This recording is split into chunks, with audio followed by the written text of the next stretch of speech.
नमस्कार दर्शक बंधु।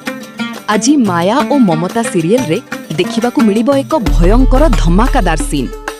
पुलिस ऑफिसर कहे, सार आज सकाळ 10टा सुद्धा आपण माननकु एही घर छाड़ीबा को पड़िबो, सो प्लीज आपण माने आईन को हाथ को न नहीं शांति भावे एही घर छाड़ी चली जांतु। पुलिस ऑफिसर आहुरी कहे, सार प्लीज आम सहित कोऑपरेट करंतु, दया करी एही घर खाली करी दियंतु। आपण और आपणको परिवार प्रति आम मनरे यथेष्ट सम्मान अछि, दयाकरी आपण आमको आउ कोनोसी एक्शन नेबाकू बाध्य करंतु नाही।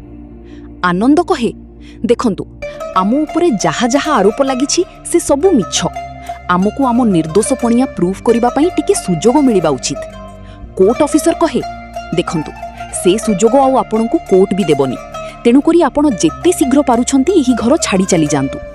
पुणी पुलिस ऑफिसर कहे, प्लीज आनंद सार आपण जणे बुझिबा लोक, प्लीज आपण टिके बुझिबाकू चेष्टा करंतु। आपणकू दिया जाइथिबा समय शेष होई जाइछि, तेणु प्लीज अजथा समय नष्ट न करी आपण माने एही घर खाली करि दियंतु। आगामी एपिसोड रे उठिबो समस्त पर्दा। भिडियोटी भलो लागिथिले लाइक करंतु, चैनलटी को सब्सक्राइब करि दियंतु।